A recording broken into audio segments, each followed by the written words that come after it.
We can get started. Now that you've all had your wonderful weekend plans and have been exhausted like I have from trying to keep up with you, both in, well, all different activities, both outdoor and indoor, I guess, as the case may be.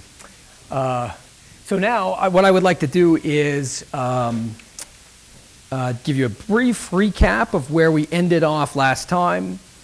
Tell you a little, just finish off abelian gauge theory and supersymmetry, and then I'm actually going to turn directly to a topic of some interest these days, right now, 2013. Okay. All right, so I'm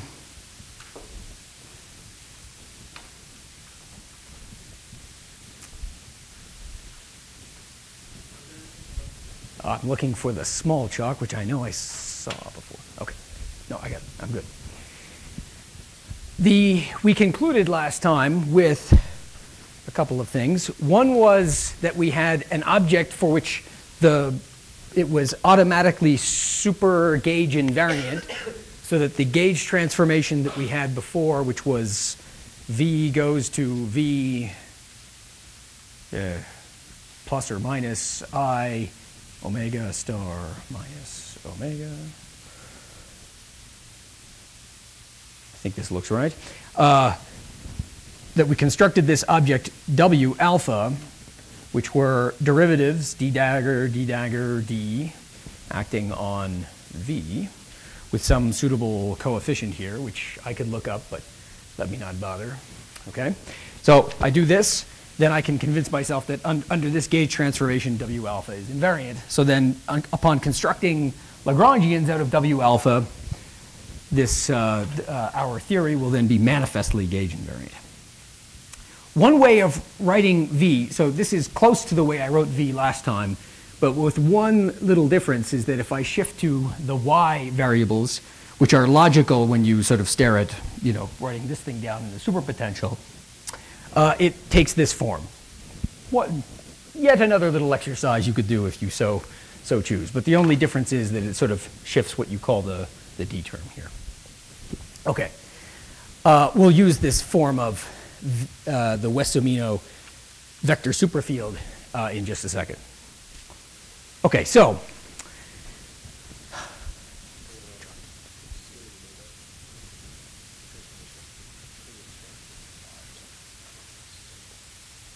what's in omega?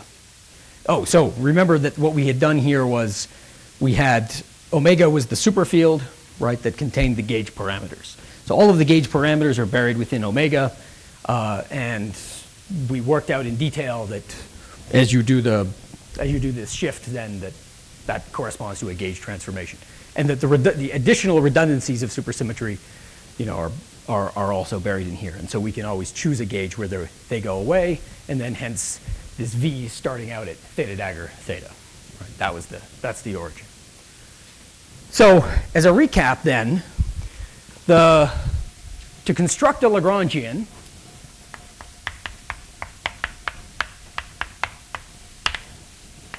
we had a number of possibilities. We could take the D component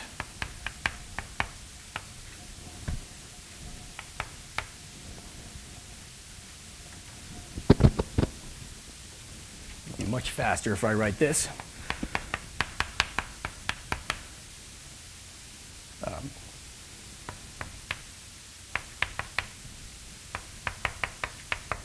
The D component of a product of a chiral superfield and its conjugate, and this led us to get the interactions of a scalar field, the kinetic terms and so forth, as well as the D term out of this.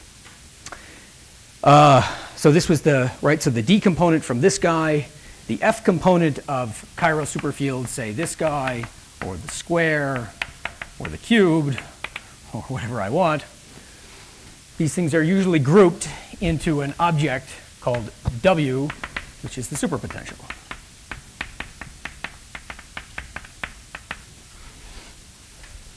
Then we had the kinetic terms for the gauge fields, which we had from before, which were the F term of W alpha, So maybe I should emphasize. One second. So all of these, so theta theta plus the Hermitian conjugate as usual, and then this thing theta theta plus Hermitian conjugate, and then we had as the last possibility this phi a Iliopolis term, which I'm not going to write. Okay? So we construct the Lagrangian out of these elements and go from there. And of course, I've done this up to what will turn out to be the renormalizable interactions, but you can keep going to higher dimensional interactions. The same thing here and here. And of course, you can construct additional interactions involving the superderivatives on the field and get various other terms that could be there in your theory. Now, with this in mind, we had already constructed V West Zumino that was of this form, and then W alpha, which was manifestly gauge invariant. So now if we couple a U1 theory to this field, we have to figure out how these things transform. And this will take us only just a few minutes, and you can sort of guess which way it will go. I'm thinking, which board do I want? You know what? I think I can fit this. All right. So gauge transformations, which we all know, with matter. Let's say we have a U1 theory coupled to a fermion. It would take the form then of F mu nu, kinetic term for the fermion, mass term if it were the QED, if it were only the electron, and then minus, so this contains minus QE dagger. Let's just right side. So mu.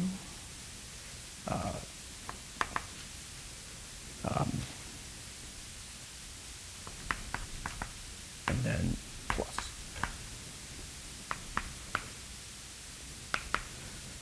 E bar mu. Okay, so this is just what the interaction looks like in two-component notation. QE being the charge with respect to, I just use QED here for an example, the electric charge. And these are just the interactions with the photon. So the rest is the standard thing you would have from a free fermion theory as well as a free QED. So then we know that when A mu goes to A mu, which sign did I choose? Minus d mu gamma. If we do this transformation simultaneous with this, e to the I q e gamma psi e, and then the E bar with a minus, okay, the minus in here. Right. Then, of course, this interaction is invariant under the gauge transformation. Okay, so we want to generalize this to supersymmetry. And we already know what our gauge parameter is over here. It's this superfield. So we have to write down something in terms of the superfield that would go ahead and have the same properties. So the analog, of course, of this guy is just what we have over there.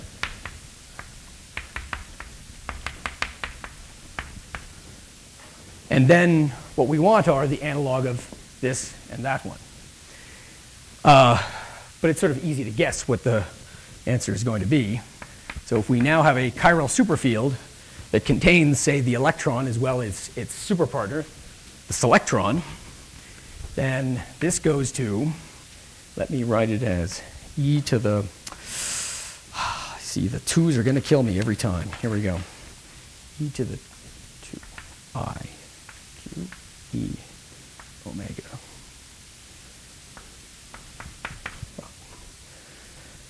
Okay. And analogously for this star goes to minus omega star star. Okay, everything else the same. Up to a 2 anyway, this is of course, well, by the way, where's the 2 coming from? The 2 is because we've got omega star minus omega with a minus I out front, so there's really a duplication of the scalar component, right? That's the factor of 2 that's secretly sitting in here. That's why there's a 2 there. If I take the lowest component of omega here, it's just the scalar field or just a scalar function, which is, again, the analogous thing to omega here. Okay, so that just goes through exactly as is. So the only non-trivial piece of this is, well, you know, if I sort of expand this out, I have to figure out what I'm doing with chiral superfields in the exponential. Now, so of course, once I've done this shift, what happens? Well, I have to figure out then. So, if I go ahead and do this shift, then I will effectively have done a shift in V. So then this term is not obviously invariant, and there has to be a corresponding response to that. Let me do that up top, I think. Is that going to be a problem? That's going to be a problem. I think this is going to be a problem. So, you know what? Let's just take out QED. We all know that.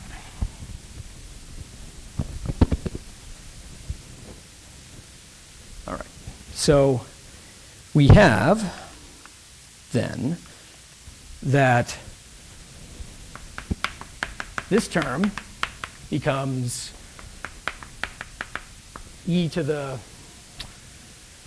2i I q e omega star minus omega.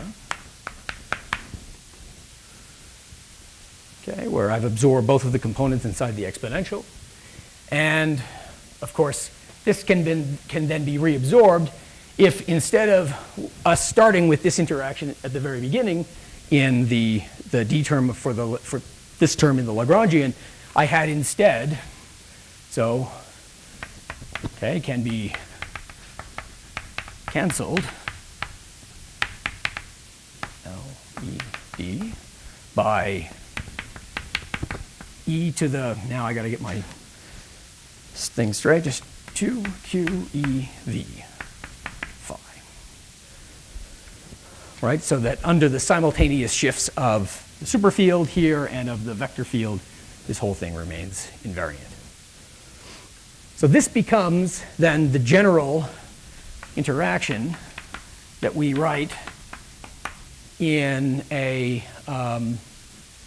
Lagrangian for superfields interacting with a gauge theory. Now, I've only done this for a U1, obviously. There's no indices hanging off of here. You can go ahead and do it for all the other gauge groups, and we'll do it in just a moment for SU2. Okay, so you'll see what the other components look like. But this is just to at least get this much of it out of the way. Now, this 2e to the v, 2QEV, excuse me, when expanded out, of course, has a series of interactions, which we can write. So we can just do the exponential expansion. You get 1, the term we started with, right, plus 2QEV plus 2QE squared v squared, and so forth.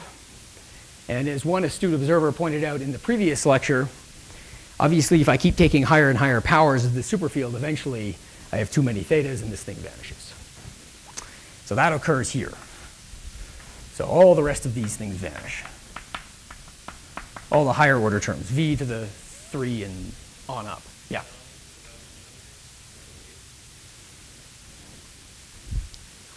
West-Zumino gauge.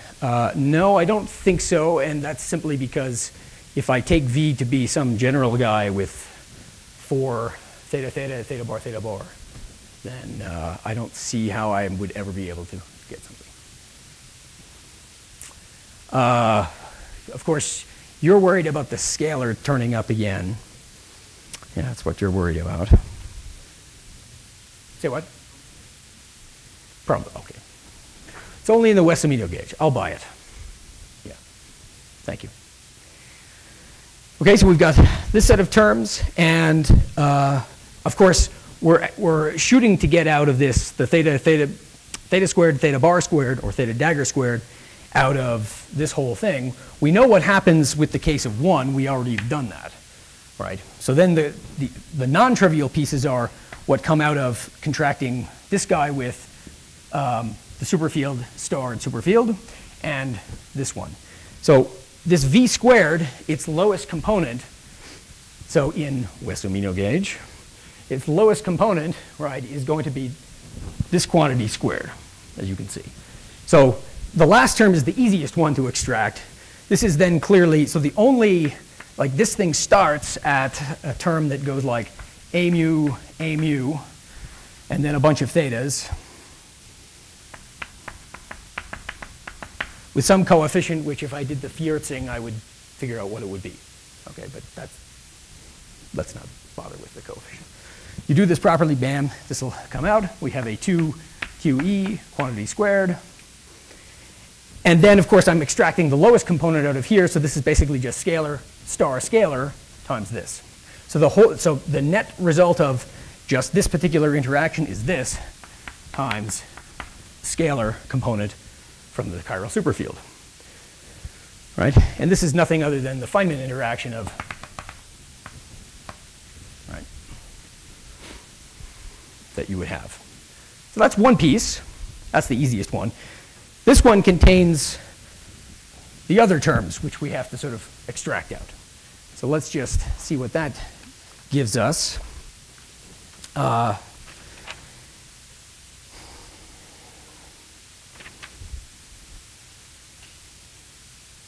Yeah.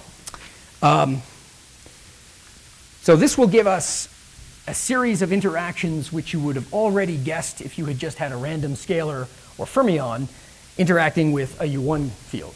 So we have the covariant derivative with respect to the scalar, covariant derivative with respect to the fermion. That's all fine and wonderful. But it has one other interaction which is vital, and which is what tells you that this is a supersymmetric theory.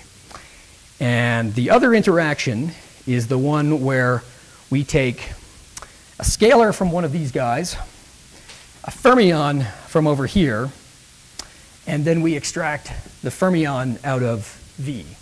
So again, let's just sort of do the counting for that. So if I extract the fermion out of V, then I've got a theta dagger, theta, say, with lambda. That means there's one more theta I've got to extract out of somewhere in this expression. So if I extract the theta, which I have to extract it out of here, so then that leads me to then an interaction that looks like 2QE, the V that we had over there gave me a fermion lambda. I take the theta out of this guy, so that gives me a fermion. Those spinor indices get contracted up, and then I get a scalar starred, right, from up here. So that's one of the terms that we have up to now. Sorry, up to some overall coefficient which you have to do the algebra to get. Okay, so let's not bother about that. So we have that plus the analog of doing the same thing, but instead of taking the fermion here, the lambda, I take lambda dagger. And if I go and do that, then I get, now I got to get this straight. Well, clearly I have a phi, I have a lambda dagger, psi dagger, and then there's just a sign that would kill me in this. So before someone gets another beer, and I'm not even sure I did it right in my notes, but anyway, there's a sign. I'm going to put a plus. Someone will tell me. Problem is I have to make sure I've symmetrized the fermions right to make sure I get the sign correct. Anyway, fine. Okay. So so the non-trivial interactions out of all of this are sort of this thing which would have always been there even if I had just had a random scalar. But then I get these interactions where I have the two-component fermion, the electron, the complex scalar, the selectron, interacting with lambda, which is, if you like, the gaugino for the U1. In electromagnetism, right, it's just it's the photino. It's these set of interactions with the correct coefficient, which turns out to be √2. Okay, it's these interactions that are exactly what tells you have a supersymmetric theory, in the sense that if I produce a photino and I see it decay down into an electron-selectron pair, it had better have exactly the same coupling here as an electron would have separately, or a or the scalar partner separately. So that's ultimately what you really want to test if you think you have a supersymmetric theory of QED. Okay. Yes? So if I imagine I try to map this, try to break the state with quantity, then I can imagine I get my scalar 5, right? And I can get both from that without breaking the state. And then, so it looks like if I do that, then I get this sort of that phi squared a mu a u term that gives me the mass term for my electrical term. But then, so would the mass term to the corresponding neutrino from like the existing fermion component of phi and then the neutrino? Well, if you break, remember, if you break QED just by giving an expectation value to one of these components, that does not by itself break supersymmetry. So it doesn't from here. It doesn't. Exactly. Great question. Okay. Yeah. But that is the source of it, right? I mean, sorry. You're worried about then if you give a mu a mass itself, the vector boson. Right. Right. So then what you can see here is that this is the equivalent of giving you a this looks like it's the equivalent of giving you a Dirac mass. Yeah. Yeah. Should be fine. Yeah.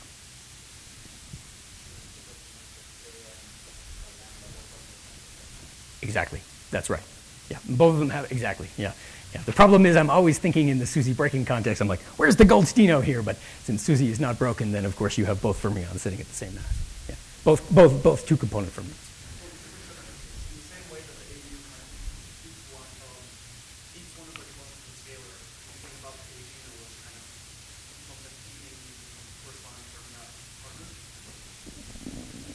If you want to call it that, yeah. Usually when you speak of eating, you speak of having a massless degree of freedom being absorbed into the longitudinal components of another field. Right. Okay. QED. Any other questions, concerns, disagreements? All right, on that. No. Good.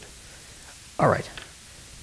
At this point, there are many different routes that you could go because we've now sort of have the basics down for what is the symmetry, what are the transformations we can do on it, how do we write particles in terms of chiral superfields, bichiral, antichiral, vector superfields, how we make that go through, the gauge transformations, okay, and so forth. So these are all the basics. The nitty-gritty, as I like to call it. At this point, there are many different routes you could go, and each one could take up its own ensemble of lectures. So there's topics like supersymmetry breaking. There's strongly coupled supersymmetry. There is, well, the MSSM generally, and blah, blah, blah, blah, blah, okay? In my limited time that I have left, what I want to do is go to the MSSM, the theory which we would like to think might show up still at the LHC or some other experiment. But I want to tell you about what I would consider to be the two central problems facing a realization of supersymmetry at the weak scale. Okay. Today's lecture, and I might leak over into the either the discussion session or tomorrow's lecture, depending on how it goes. Today I would like to discuss electroweak symmetry breaking in supersymmetry.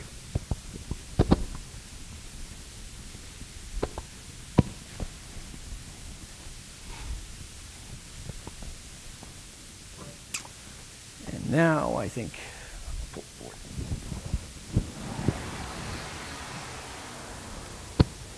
Okay. All right.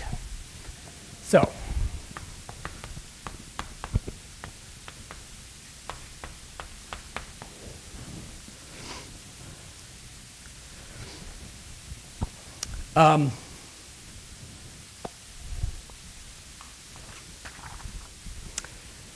the whole point of doing supersymmetry in the first place, right, was to try to resolve this issue of the quadratic divergence in the Higgs mass squared.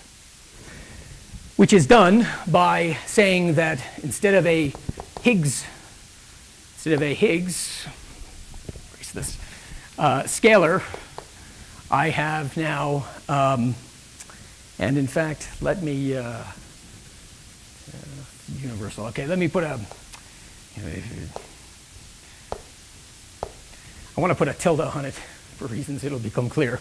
Anyway, the scalar doublet of the standard model we would like to extend into a chiral superfield, into something like, we would call it H, which would then have as its lowest components then H tilde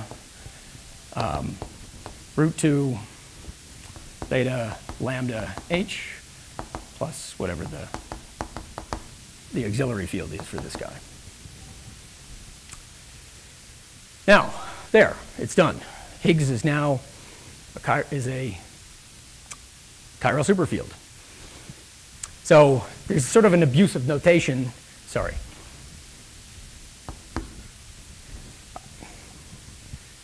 Let me use this symbol, but for the fermion. Obviously, I'm sort of reserving lambda for gaugginess. Okay. Once I do this, once I extend the scalar in this way, then I have a fermion. Now, if I just stare at this long enough, you realize that this guy started out as a, in terms of the quantum numbers that we had, this is a 2 under SU2. So under SU2 sub hypercharge, right? This guy is a 2 1/2. Carries 1/2 hypercharge for some suitable definition of it, minus a half if you choose the other definition, and then it transforms as a doublet under SU2 weak, as Heather no doubt taught you.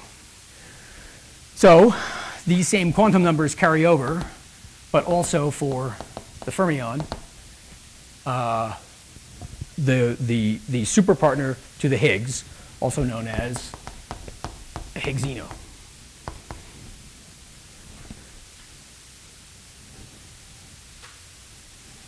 Once I do this, it's clear that then I've got one obvious issue or problem, if you like, with just naively supersymmetrizing this, and that is that I'm going to have an odd number of doublets in a low energy effective theory.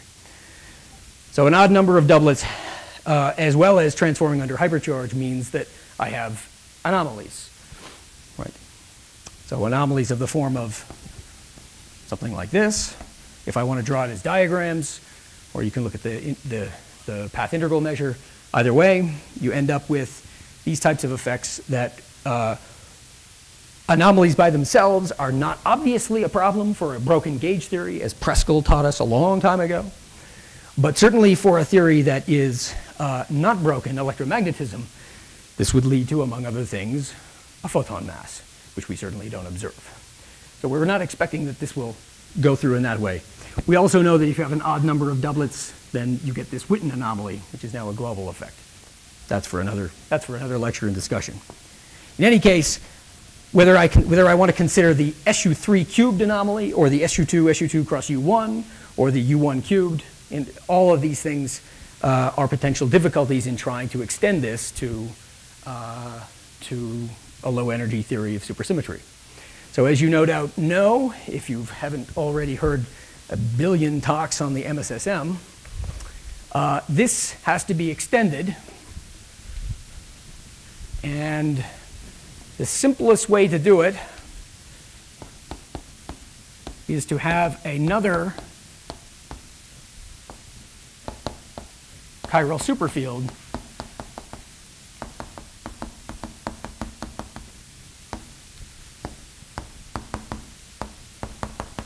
in the opposite representation.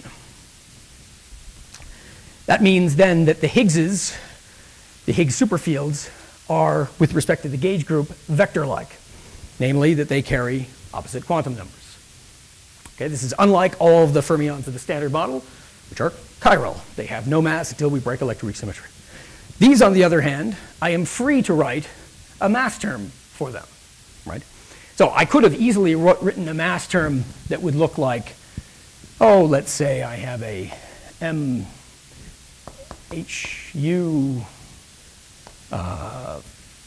fermion HU, fermion HD, And then because it's supersymmetric, then we know the scalars would have the same masses. Let me just, drop this for a second. No. So H, U.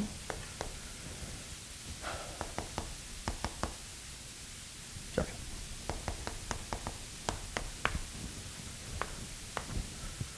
Okay. This is all written in terms of components, but it's supersymmetric because we can do the SUSY transformation, and we'll go through. But this is where we can then use our superfield technology to write this out in terms of something that's manifestly supersymmetric. And that would be nothing other than taking HU, this superfield here, this guy, with that guy, so HU, HD. Now, if I link this up, the hypercharges automatically work. This is in the 2, and this is in the 2 representation, so I have to epsilon I j it for SU2 indices. Yeah. And then I need to just put the mass term out front. Now, for sort of, I don't know, I guess historical reasons or something, someone in the distant past decided to call this parameter mu. But I didn't want to do that right away until I got to the superpotential. So they wrote this thing out, and this leads to precisely these interactions upon expanding out the chiral superfields. This is one term in the set of terms that we extract only the theta-theta components from, right? So we extract theta-theta out of this, plus its, okay? And then we will get the other interactions. So as I said, we can group all of these types of interactions inside the superpotential. And in fact, once I write the superpotential, then what I really have in mind is that I have this. So in that case, then I can drop the notation of having theta-theta on the end of this, like so, and drop that out because that's going to be how the interactions will look like in the Lagrangian. Okay, so electroweak symmetry breaking in SUSY, we've extended it with the fermion. We have its fermion in the opposite representation, and we can write a mass term for it in general. So this is the source of much thought over many years, which is where does it come from, how big is it, and do I care? And they're all good questions. We'll come back to that.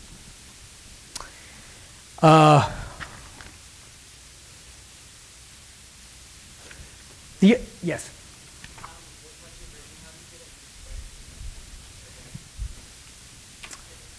Right. So to do that, I need to figure out how I compute the scalar potential out of here. I'll do that in just a second. It was already sort of buried before, but I'll be explicit in just a second. Maybe even right now. 1 second.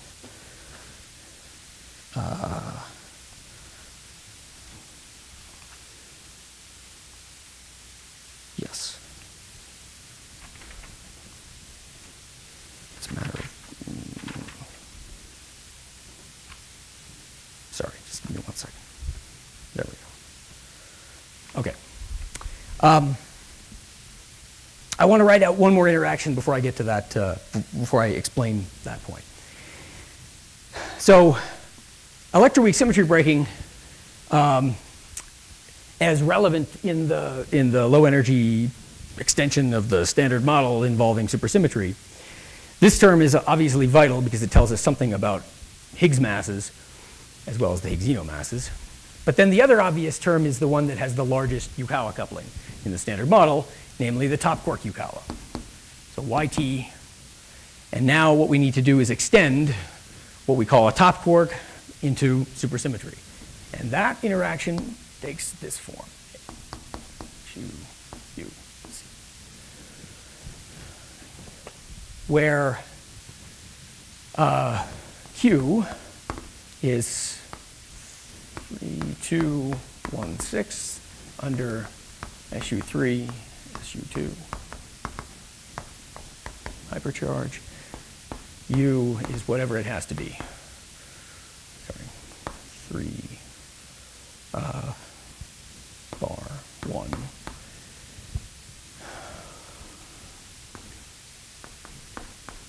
Okay. And so then this is now, whereas this term had 2 superfields and there was a mass associated with it, this has 3 superfields.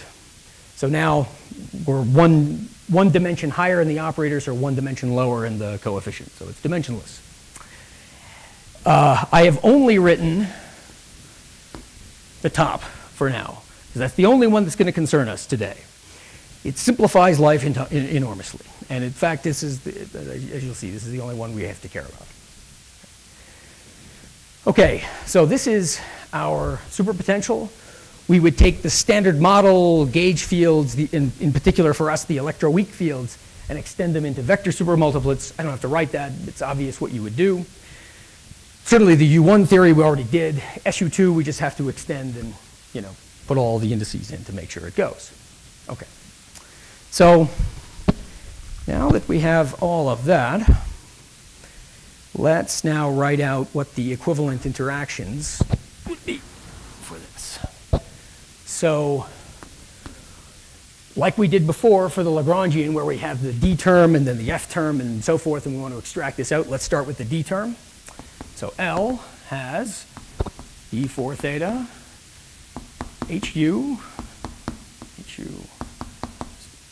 I'm never going to fit this in. E to the 2GV, HU.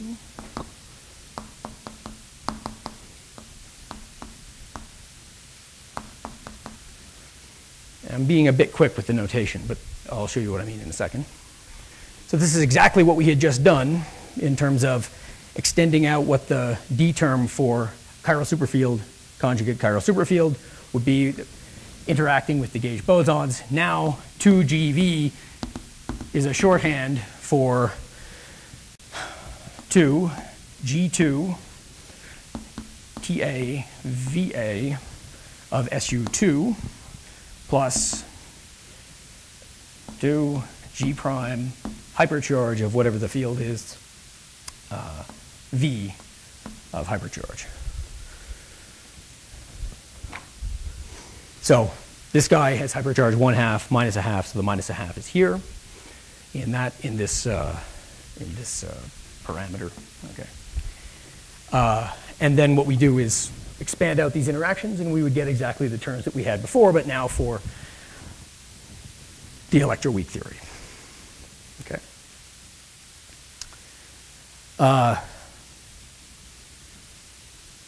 Okay. So between then the superpotential and these terms in these d to the 4th terms, then we can also write out what the scalar potential looks like.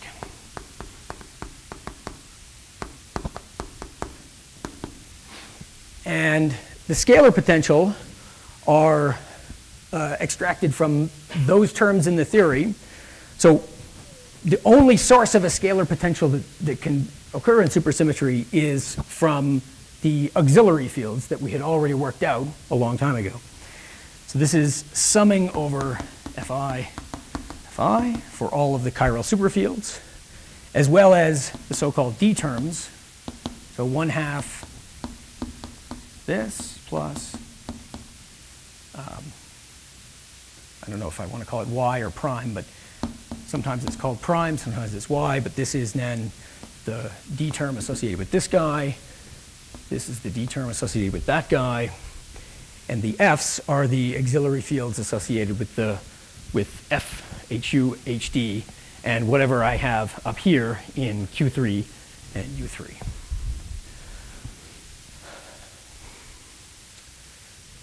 So these F's are auxiliary, right? So F's are, meaning what? Meaning that we can then integrate them out and generate from that whatever the effective interactions would be that we had here. So let's do that, but in this context, let's do the, I have the other order here, but that's fine. Let's do the F terms first, then we'll do the D terms.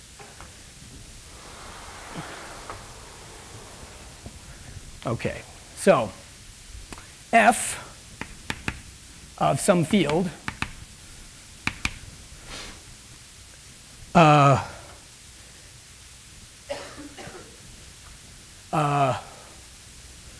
so there are different ways to do this, but if I want to extract the F term out of the superpotential that I have at the top,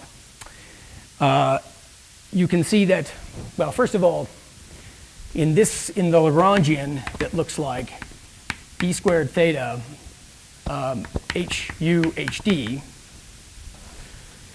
If I wanted to extract out just an F term from one of these two fields, what would I do? Well, if I expand both of these things out, I've got a theta squared FU here, a theta squared FD there.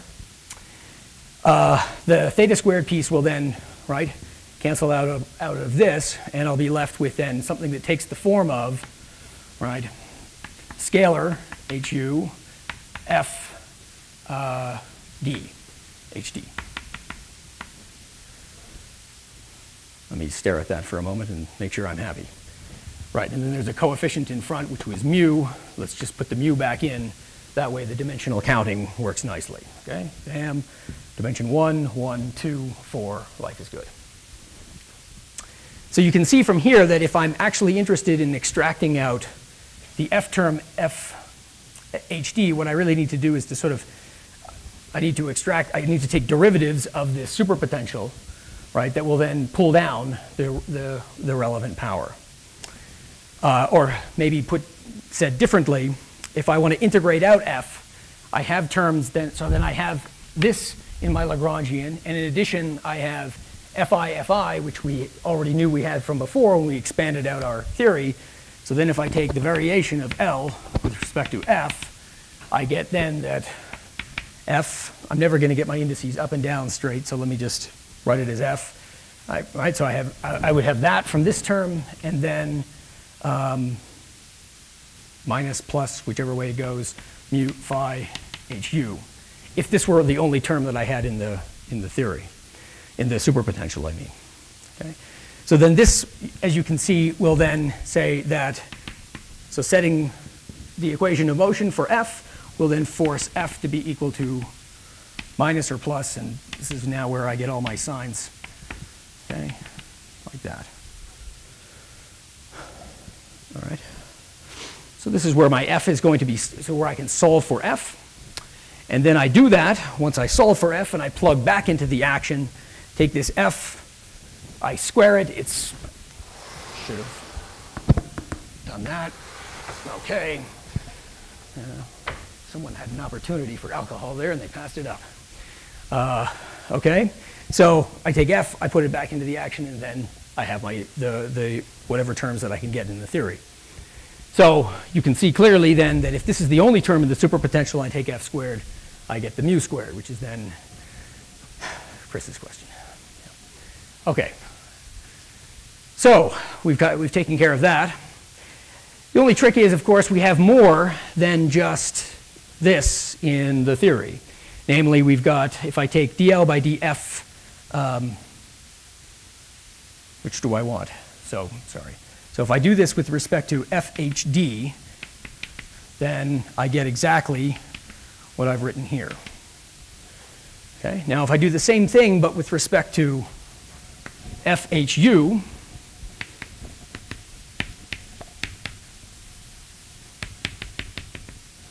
I'm going to get a minus mu phi HD, but then something from the top quark interaction.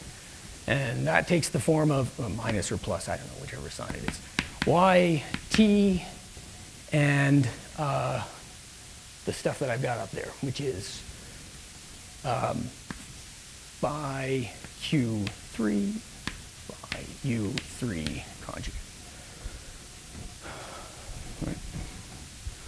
So then when I take this and plug it back into the equations of motion, or plug it back into the potential, I can see what all my wonderful interactions are, and they include then the mass term that I had way up there for mu, but they also include terms that look like, so V contains from here mu squared phi hd squared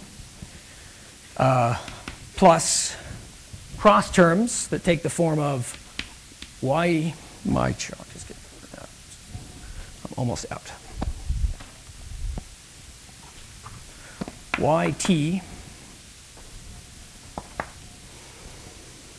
phi q3 phi u3 conjugate, and then the charge conjugate of this guy, hd star, and I'm missing a mu. Okay, so I get a term like that. Again, dimensionally you can check. 1, top, blah, blah, blah, blah, plus a quark. So I get this, and I get this term plus its conjugate, so I get this plus the charge conjugate of that. Okay? And then plus a quartic. The quartic meaning Q3, U3, all quantity squared. Let's not write it out.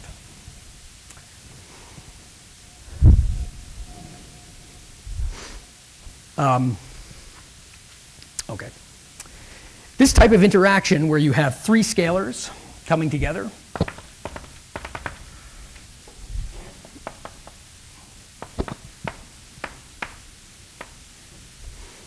is a trilinear scalar interaction, which you may have heard of before.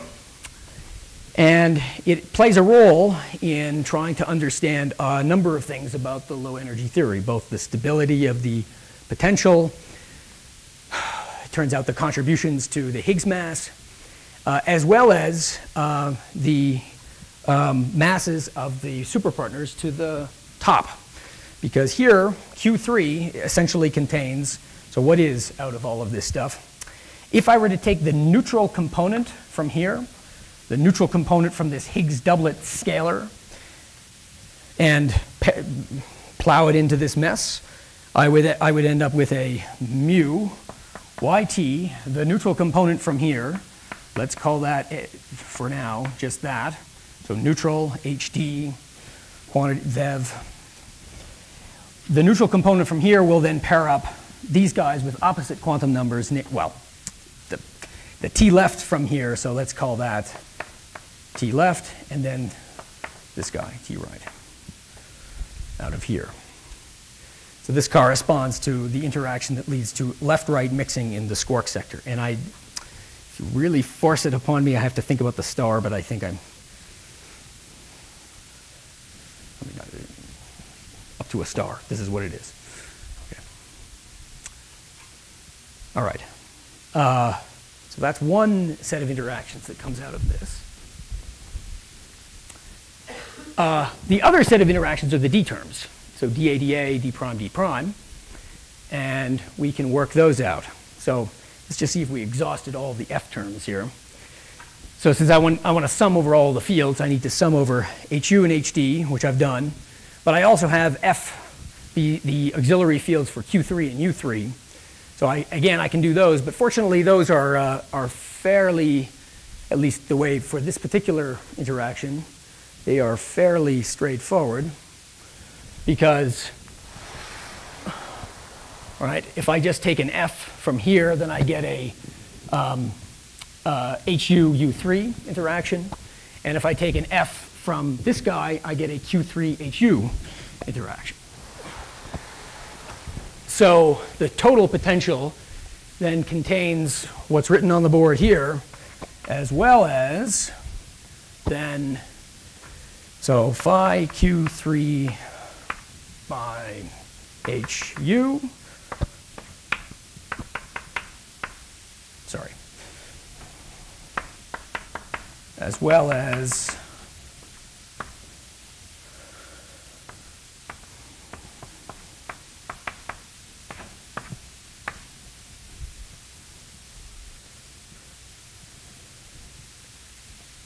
so if we go to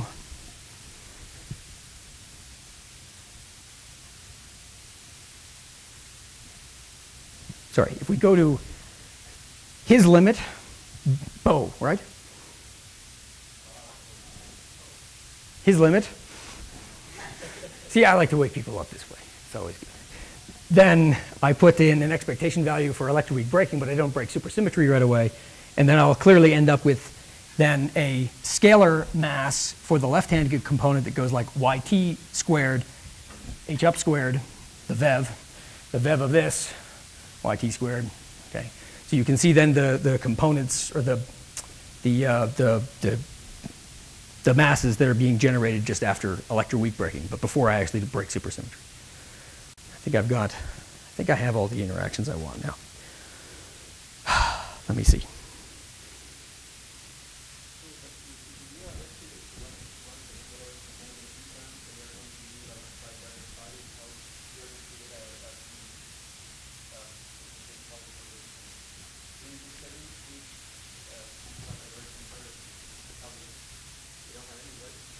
I haven't even got close to that yet. Yeah, I know what you're asking about, but for now, all I'm doing is just writing out what the quartic scalar interactions look like. I haven't told you how I give these things expectation values, right? But I'm sort of hinting at what happens, right? An expectation value here and there, and notice, of course, it's the same. Sorry, crap. This is what I meant. Notice that it's the same, right? It's the same mass here. Okay, so. Very good. Oh, and one more thing, of course. So this is phi hu. Of course, once I give, again, the scalar component up there an expectation value, then I get a yt expectation value of phi hu. And if I take, again, the neutral component, then I get just q3h3, or q3u3, so which is obviously just the top mass. All right.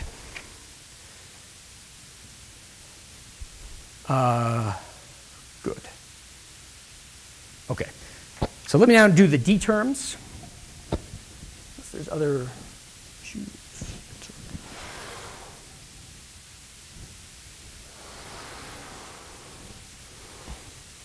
Okay, d terms. So these d terms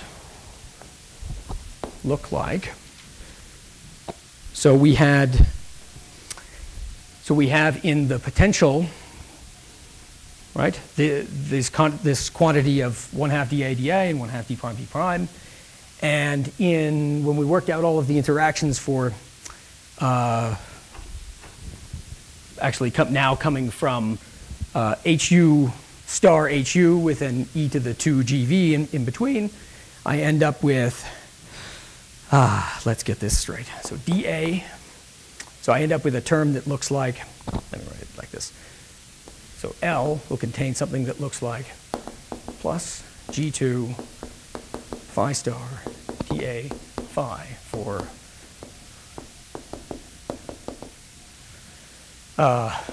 and whatever other fields I've got. So Q and U3,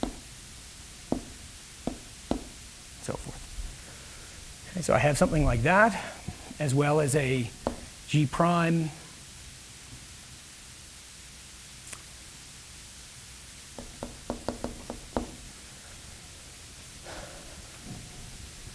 and then when times D, so in this case times dA times D prime,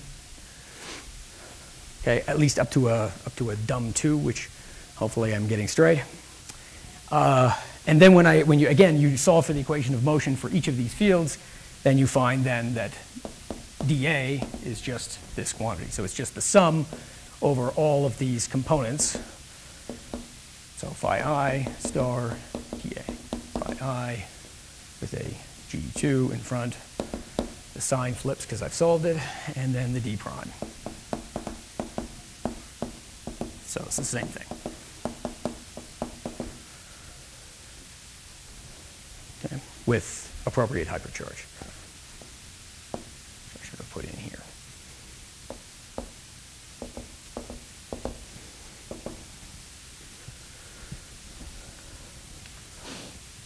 Okay. So then I do this for the scalar potential.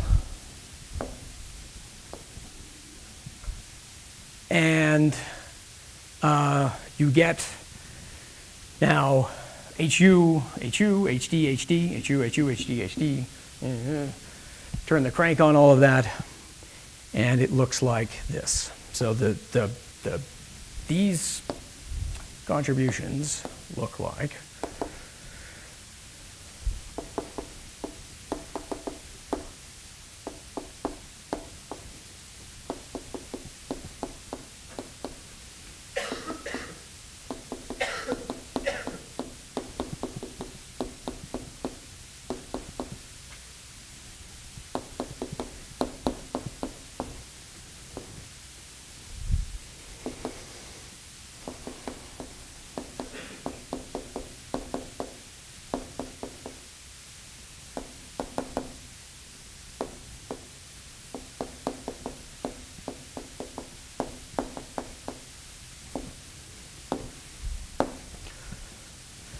there is some algebra manipulations to go from this stuff down to here, but you can do it. Believe me, I got confused about a sign earlier, and it took me some little effort to make sure that I understood the signs as they fall out of this. So if someone wants to probe me on one of the signs, I can tell you all about how you get that if you want. Maybe in the discussion section, though. Okay. The point of this is, though, then that notice that the interactions in the Higgs sector that go as, I'm missing a 2. Okay. The interactions in the Higgs sector that are quartic in the Higgs fields are determined by the gauge couplings. And this follows directly from how you would embed this thing in supersymmetry. Right? It's, one of the most interesting aspects of trying to embed the standard model into supersymmetry is that the quartic coupling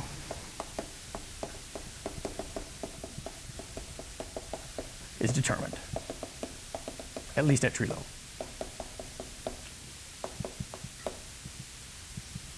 Tree level.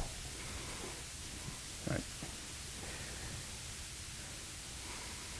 This thing. So we have a quartic coupling. Wow, this board is sort of a, anyway. All right, we have a quartic coupling. We have the F terms that we extracted out. We have the D terms. We have whatever was under this board. Okay, these other quartic scalar interactions, the trilinear interaction. And from all of that, then we can go and analyze the scalar potential in the MSSM. Okay, and that's what I will almost do next. Yeah. Unless there's further questions. Okay, so let's do that. Before I do that, yeah. Okay, so before I do that, I do want to extract out two other pieces to all of this that I didn't write out here. So obviously these D terms that I've written are only the ones corresponding to HU and HD. There are also terms that would arise from Q and U3, right? And we can write those out as well, because they also play a minor role in the theory. So in addition to what I had up here, I also have terms that look like, so this sum, this sum here contains all of these guys and would then also contain Q. This contains, so this contains HU, HD, and Q, and of course this contains all of them, all four of these. Which then means that there are many quartic scalar interactions, which we're certainly not going to write out, but there are cross terms that involve HU or HD and Q or U3. And let me see if I can get those. So from the first terms, the ones proportional to Q3 times G2, there is something that would look like 1/8 G squared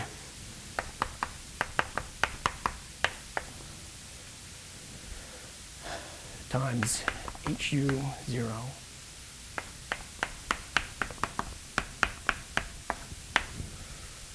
and then from U3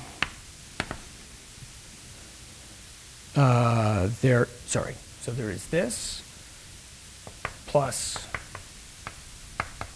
G prime squared. Do I want to just let me make sure I got my things straight.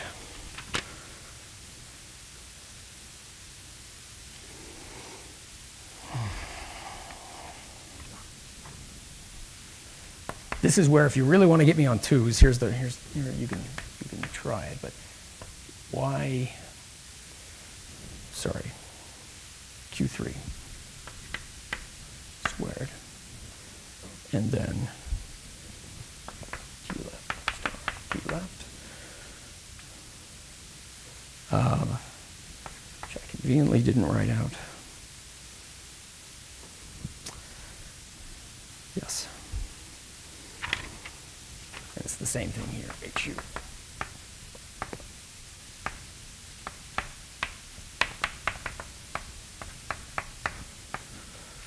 So there's this, and then there's one to the right, which I can't be bothered writing, but you can see how it would go. So these terms, so combining up this set of terms plus the set of terms that we extracted from the F terms of Q and U, and then from all of that, you can actually write out what the top squark mass matrix looks like. So let me do that. Okay. So in the basis of then T left, T right, star, T left, star, T right.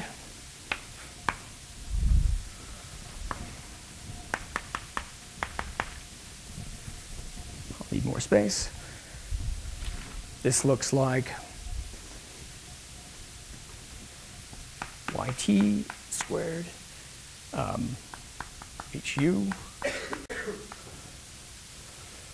plus D term, this mess. There is then a YT squared HU plus D term.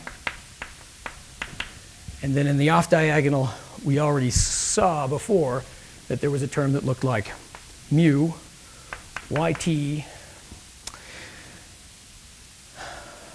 VD.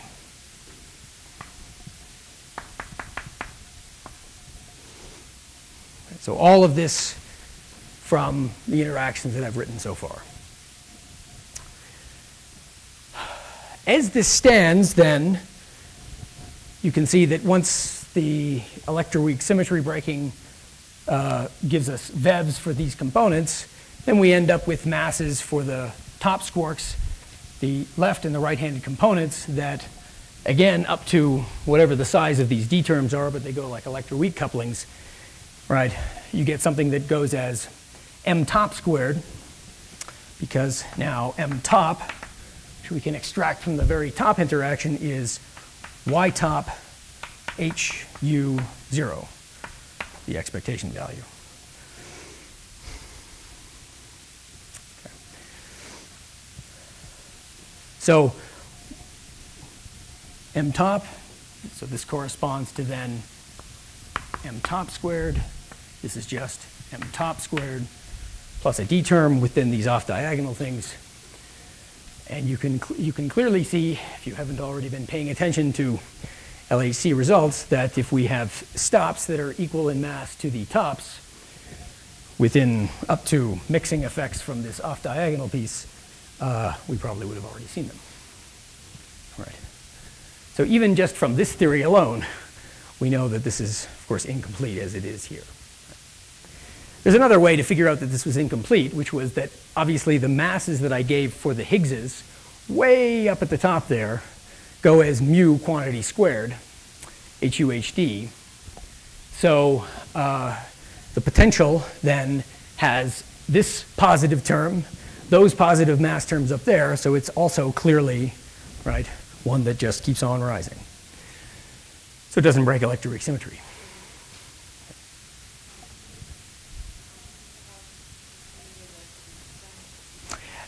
That's a great point, exactly. So I'm somehow anticipating that if this has anything to do with nature, it would have to get an expectation value, and yet that is inconsistent with the theory that I wrote down so far. Right? Everyone following at least that point? Yes? No? Yes? Say what? So well, in the scalar case, it is the absolute value of mu squared, just from the notion that I'm taking f quantity squared, right, in the potential. In the case of the d term, again, it's, well, you know, I need to extract out what the contributions are here, but you can see that this quartic coupling is also positive. So it just follows directly. Okay. So obviously then, for this to make, oh, fantastic, okay. Obviously for us to make progress, we have to do something that would then ultimately lead us to be able to have a potential that would be, whose minimum would be away from the origin, right? Yes?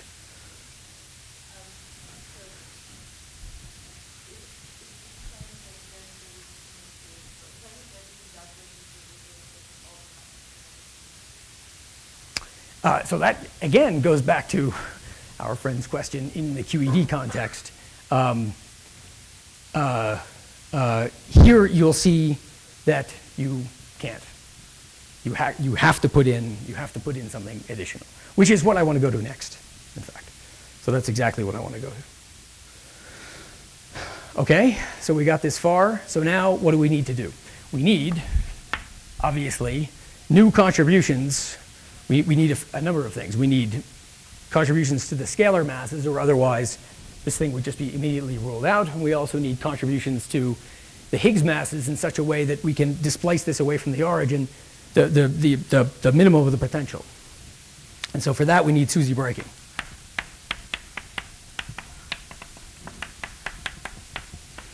This is a huge subject. I had originally thought that I might actually talk about this for a period of time until I realized how quickly time gets away on here. So I am not going to talk about this unless someone wants to press me in for at least a few more details. I've got a lot more that I wrote up in the notes, which I'm skipping. But you can also look this up yourself. It's nothing new, and it's not new for 2013. That's why I don't think it's actually that interesting to go through. Instead, what I want to do is just tell you what would we do to be able to sort of rectify this problem. And what you do is to introduce terms that break supersymmetry in such a way that you can, well, solve the potential problem and give masses to quarks. There are in the MSSM, this is just done, quote unquote, by hand. And by that it means you introduce terms that would otherwise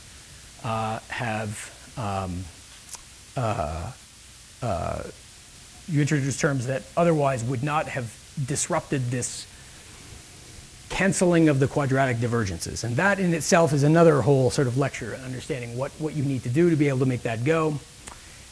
Suffice to say, though, that all I need here, or the kinds of terms that I can write down here, would be ones involving mass squared for the scalar components, which could be positive or negative now.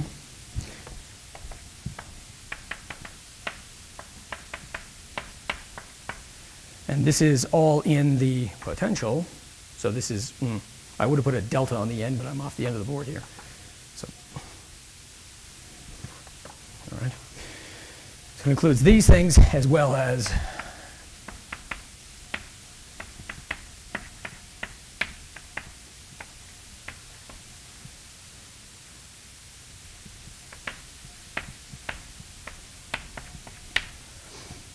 And there are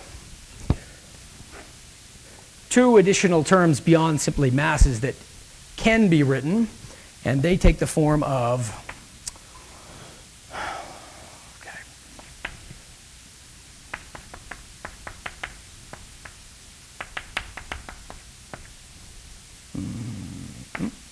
or no, don't know. I think it's that. And then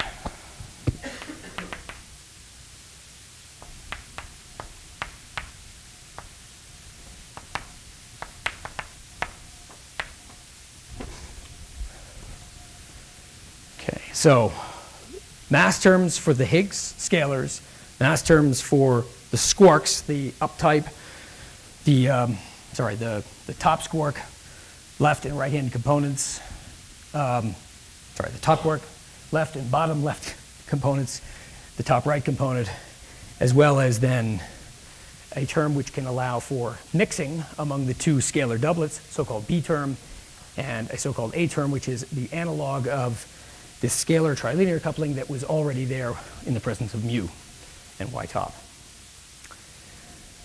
Why these terms, and why do they have the sizes they do?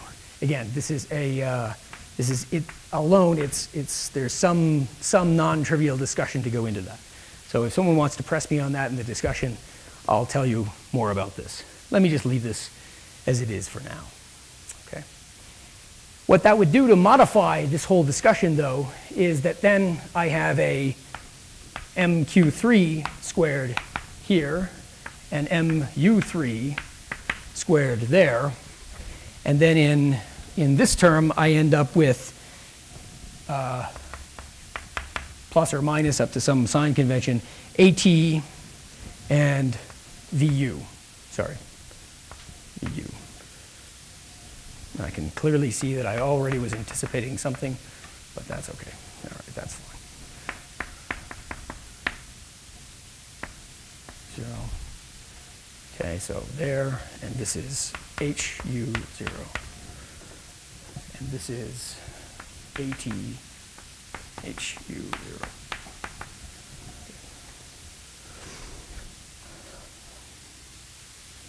Okay, so there we go. This is now the full scalar mass matrix, not written the way, well, written the way we can see more directly from the interactions in the theory. The Higgs masses, though, here and here, right, will then modify the form of the potential that we've written up here. Okay, so this potential, of course, these are the quartic interactions there as well as there. And then we have mass terms way at the very top. Okay, so what will happen is then that we have this potential plus now new interactions at the dimension 2 level for the Higgses. Let's write out what that looks like and where to do it with 5 minutes. Let me do this.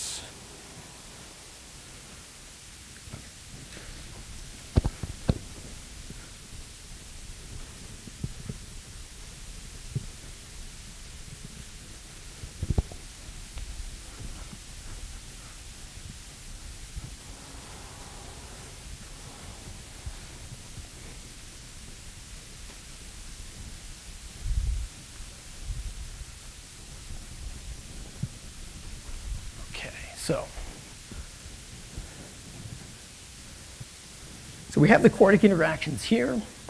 Let me rewrite the mass terms from the top. So we have mu squared, mh up squared,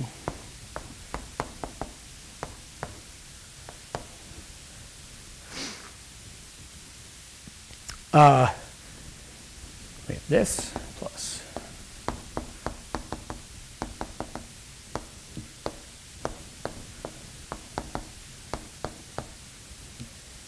and then there's this term here, B, sometimes called B mu.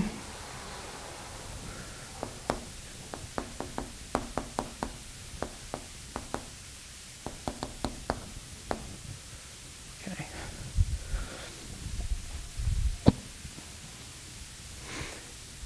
So now, with this potential in mind, these quartic couplings, we can finally begin to figure out whether this theory, or in what parameter range of this theory, can electroweak symmetry break. And to do that, well, there's a few sort of preliminaries just to sort of get out of the way. So one of the preliminaries is that each of these doublets, HU and HD, contain both a charged and a neutral component. So you can do field redefinitions to effectively shift any expectation value that you would have had in the charged component and put it into the neutral component. That's just a freedom of being able to do this rotation. You already do it in the standard model. Here you can do it in supersymmetry, and you can do it with respect to both doublets. And you can convince yourself that that's true. So once you do that, then with respect to determining the minimum of the potential, what we're really only interested in is the non-charge breaking minima, right, which would be the neutral components. Similarly here, we're interested in the neutral components. So the neutral components, I can use board magic.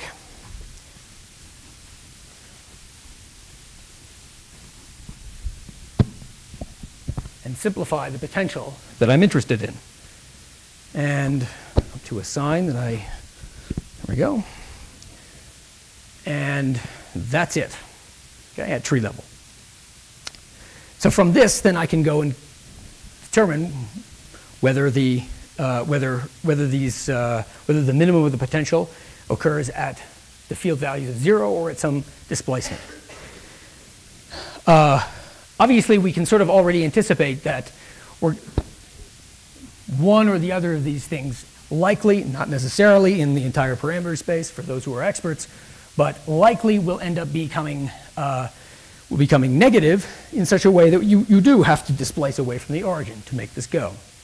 And that's what we sort of have to see next, which I take it to be will be the next lecture. Okay, because Bogdan is here, it means I'm going to be forced to end on time. So we'll pick this up next time.